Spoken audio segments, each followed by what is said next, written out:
So for now on, when I do this, I'm going to look into the camera and do it at the side of this.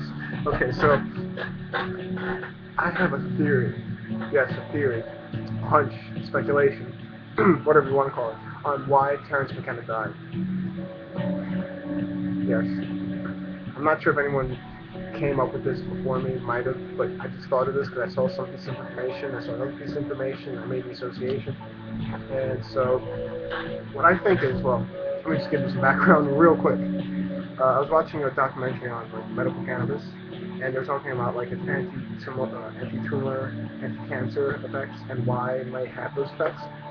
And basically, lots of pot smokers know that smoking weed reduces your immune system, like dampers it, lowers it. Now this sounds fucked up. We want a strong immune system, but the reality of it is, if you have too strong of an immune system, you get things called autoimmune diseases, like cancer and arthritis and stuff like that. So, in order to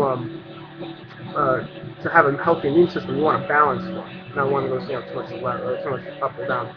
So, what cannabis may do is, by damping the immune system, may keep it in check.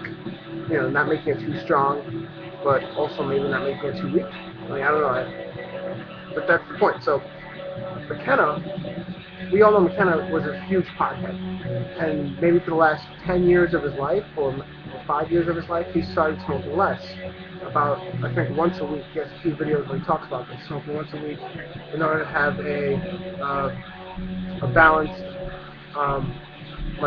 to return back to baseline, so he could have like these huge visionary experiences.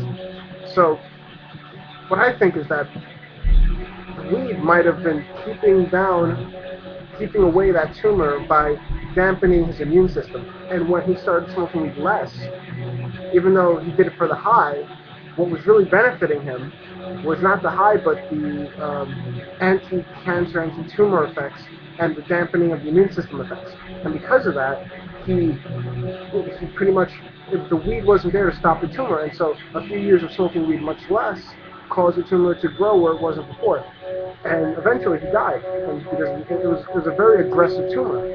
And maybe because it was aggressive, because there was nothing there to block it anymore. So this is really interesting, because it's kind of a double-edged sword when you think of it.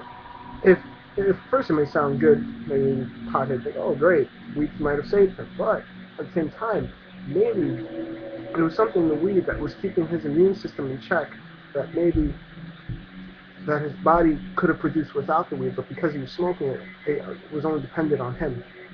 But then, you could ask, why didn't it grow on its own back? I mean, if a person starts using heroin and his body needs to produce its own dopamine, after a while of not using heroin, the body can produce its own dopamine and its own endorphins, whatever you want to call them. And so there's no reason why his body would have not produced whatever was keeping away his tumors. So I find this really interesting in and of itself, but that's my theory.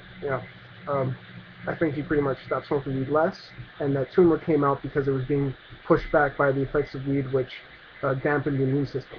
Now, it's a really fun thought. I wanted to share it with people and see what they have to say. And sorry for the music in the background. I thought it'd be more interesting to have music in the background, because I didn't think it covered my voice up too much, but whatever. So, yeah, let me know what you think, and yeah, have a good one.